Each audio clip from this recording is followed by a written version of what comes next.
এই ক্রোধ পাপেরই মূল। কিন্তু সত্যি কি এই ক্রোধ পাপের মূল? একটু ভেবে দেখুন, এই ক্রোধ বাস্তবে আসলে কি?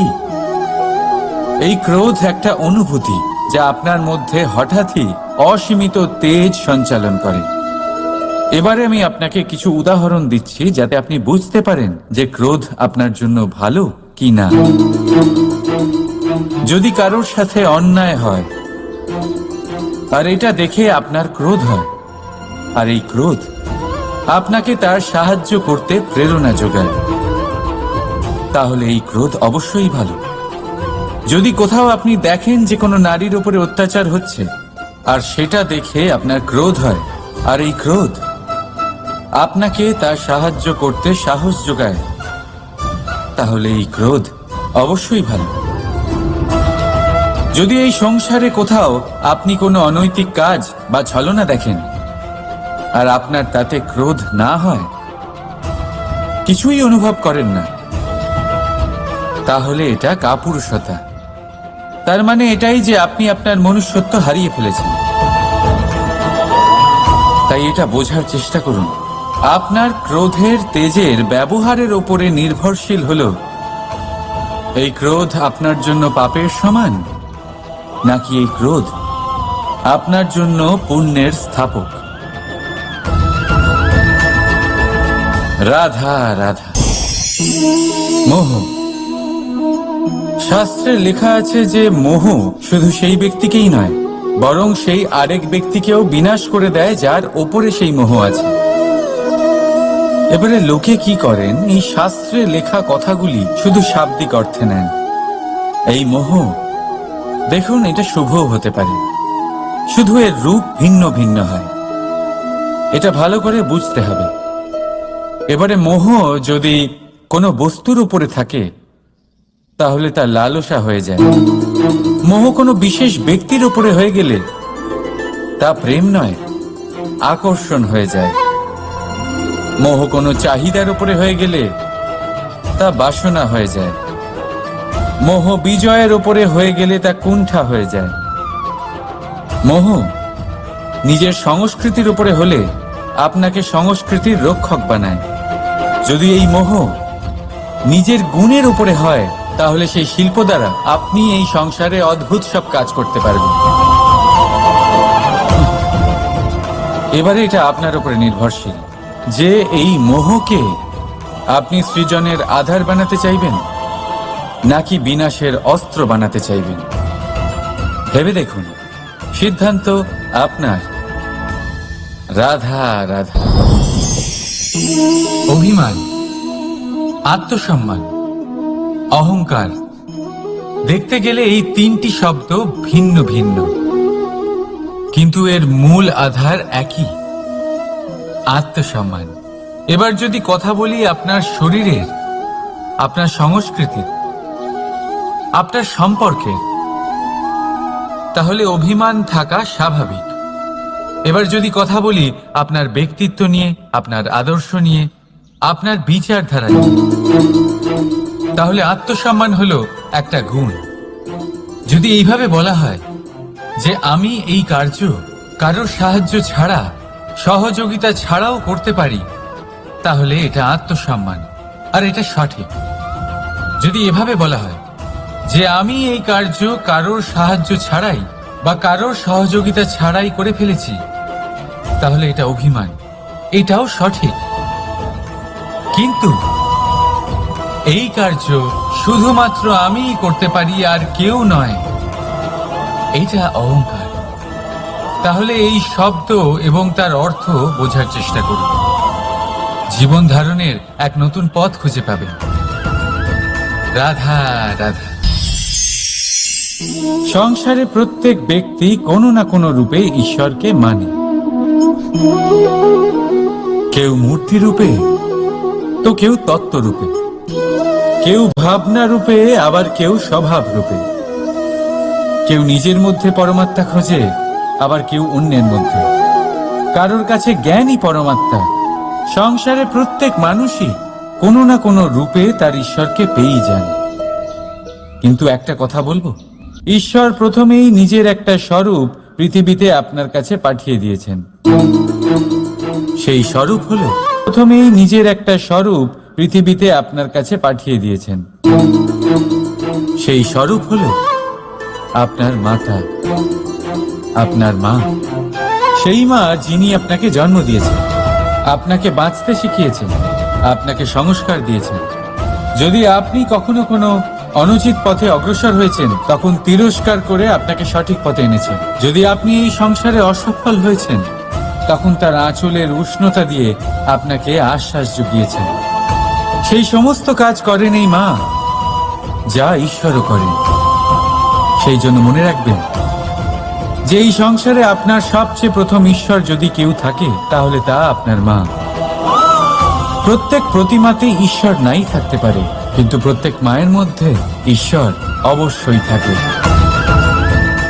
রাধা রাধা। আপনি নিশ্চয়ই দেখে থাকবেন যে প্রদীপের নিচে অন্ধকার থাকে। যে প্রদীপ সংসারকে আলোকিত করে, সেই প্রদীপের নিচেই অন্ধকার।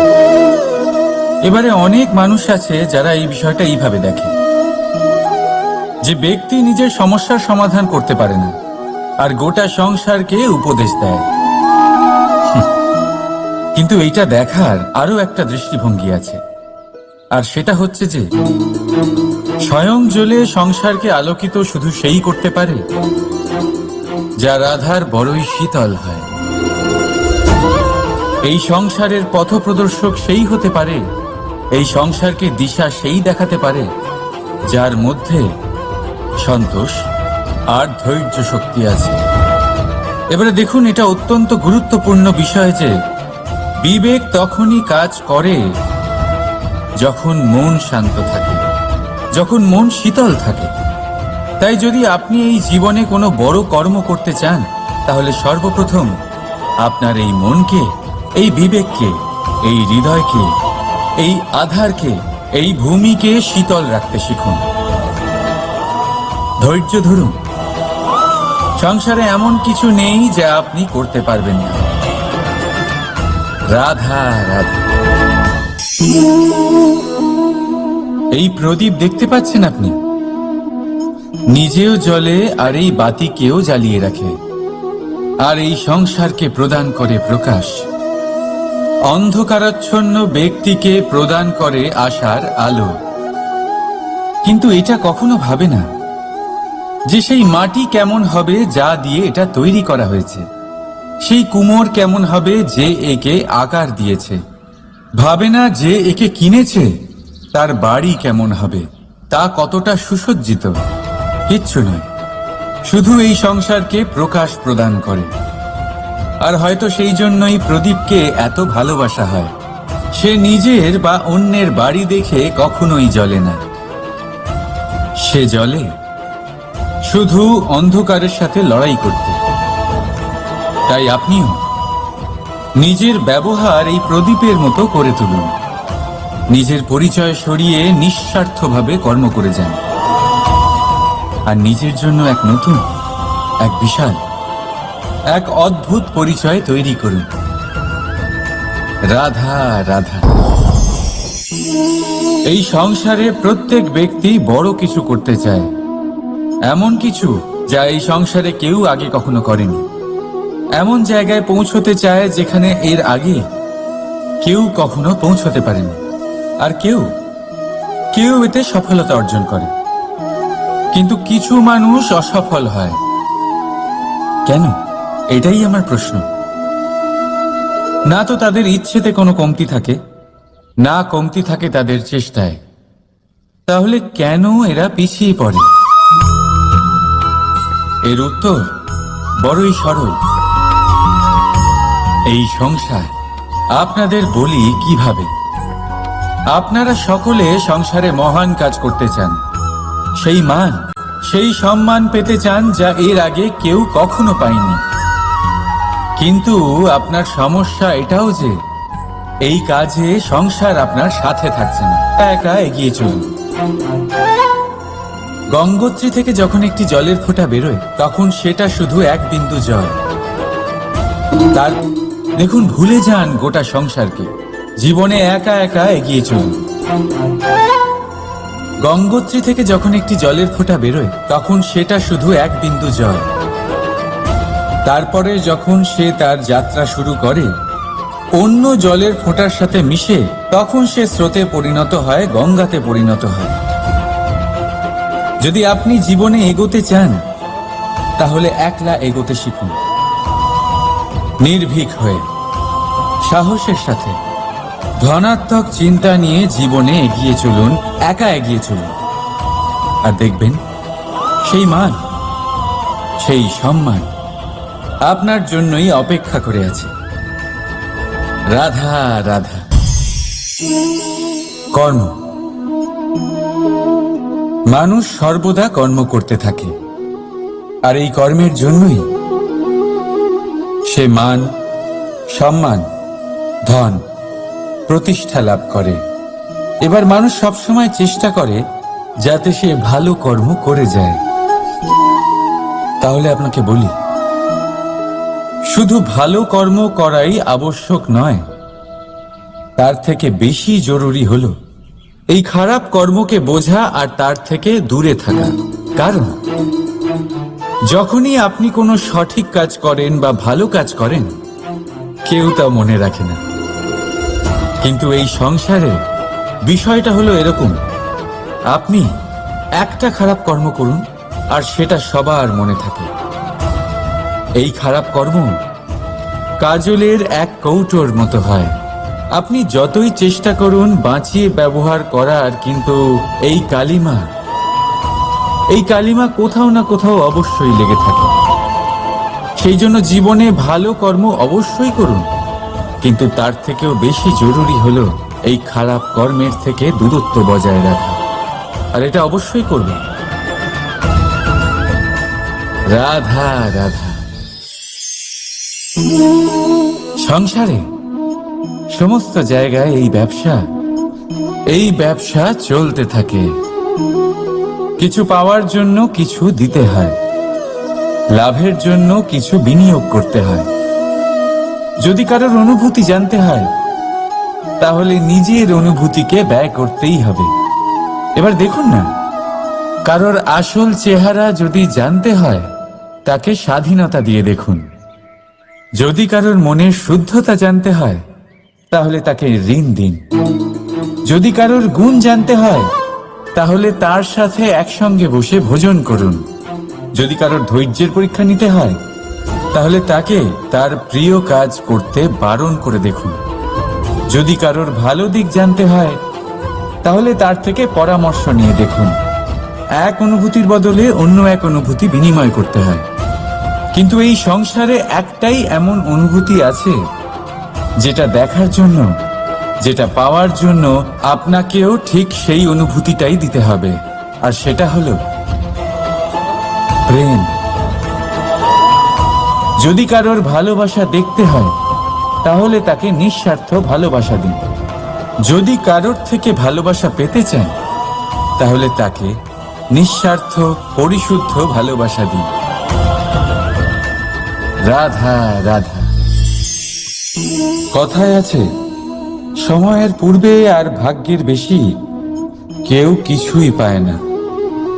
এবার এর মানে কি এটাই যে আপনি শুধুমাত্র সময়ের অপেক্ষা করবেন, সবকিছু নিজের ভাগ্যের ওপর আর কপালের ওপরে ছেড়ে দেবেন, নিজে কিছুই করবেন না? যদি আপনি এরকম করেন তাহলে আপনি একটা বস্তু অবশ্যই পাবেন, নিরাশা, অসফলতা। এবারে আপনি বলবেন, যদি সবকিছুই ভাগ্য আর সময়ের উপরে নির্ভরশীল হয় তাহলে আমরা কি বা করতে পারি? করতে পারেন চেষ্টা, পরিশ্রম। এই চেষ্টাই আপনার জীবনে সেই সময়কে আপনার কাছে টেনে নিয়ে আসে, সেই সময়ে যার অপেক্ষা আপনি করছেন। আর এই ভাগ্য তার সামনেই নত হয় যে সর্বদা পরিশ্রম করতে থাকে। রাধা রাধা। এই পদ্ম ফুল দেখতে পাচ্ছেন? এর অভ্যেস হলো জলস্তরের ওপরে ভাসা, সেই জন্য জলাশয়ের জলস্তর যখন বৃদ্ধি পায়, এই যে ফুলের কাণ্ড দেখছেন সেটাও বাড়তে থাকে, যাতে এই ফুল জলস্তরের উপরে থাকে। কিন্তু যখন সেই জলাশয়ে জলস্তর নামতে থাকে, সেই কাণ্ড নিজেকে ছোট করতে পারে না, আর এই ফুল নিজের ভারে নিজেই ভেঙে পড়ে। এবার এটা আমাদের সাথেও হয়। সময়ের সাথে আমরা জীবনে যত সাফল্য পাই, আমাদের জীবনের স্তর বাড়তে থাকে। আর যখন আমাদের সংস্থান কমতে থাকে, আমরা সেই জীবন স্তর ছাড়তে পারি না, আর শেষ পর্যন্ত সেই জীবন স্তরের কারণেই ভারাক্রান্ত হয়ে শেষ হয়ে যায়। সেই জন্য যদি কিছু রাখতে হয়, তাহলে তা হলো দৃষ্টিভঙ্গি। সাধারণভাবে জীবন যাপন করতে শিখুন। সময়ের চক্রও আপনাকে মাত দিতে পারবে না। রাধা রাধা।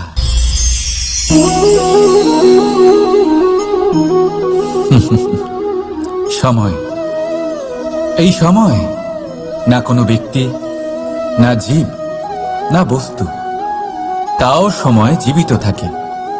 এই সময়ে না জল, না অগ্নি, আর না বায়ু, কিন্তু তাও আমাদের জীবনের আধার এই সময়।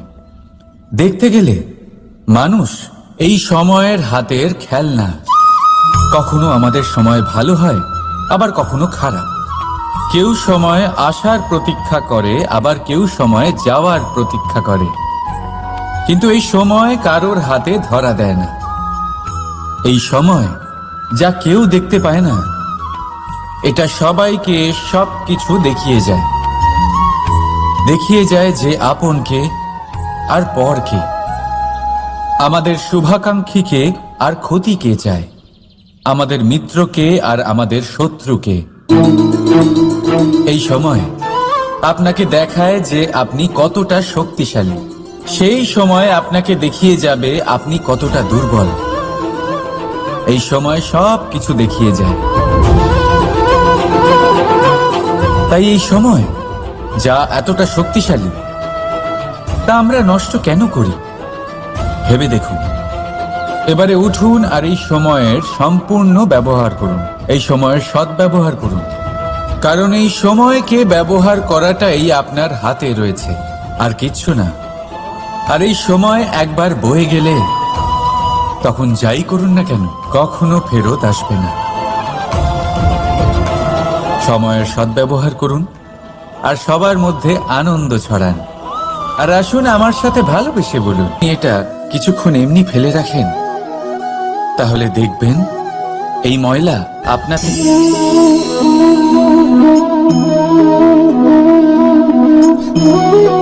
এই জল দেখতে পাচ্ছেন আপনি? এটা ঘোলা জল, এতে ময়লা মিশে আছে। কিন্তু যদি আপনি এটা কিছুক্ষণ এমনি ফেলে রাখেন, তাহলে দেখবেন এই ময়লা আপনা থেকেই নিচে থিতিয়ে পড়বে। কিন্তু এই পাত্রটা নাড়াতে থাকলে এমনটা হবে না। শান্ত ছেড়ে দেবেন, তবেই এই ময়লা নিজেই নিচে চলে যাবে। ঠিক সেইভাবেই যখন আমাদের জীবনে কোনো সমস্যা আসে, কোনো অশান্তির সৃষ্টি হয়, তখন উত্তেজিত হয়ে পড়লে, নিজের সংযম হারিয়ে ফেললে আমরা এর সমাধান পাব না। শান্ত থাকলে তখনই সমস্যার সমাধান পাব। তাই মনে রাখবেন, ধৈর্য আর সংযম দ্বারা শান্ত মনে বিচার করলে যত বড়ই সমস্যা হোক না কেন, তার সমাধান আপনি অবশ্যই পাবেন।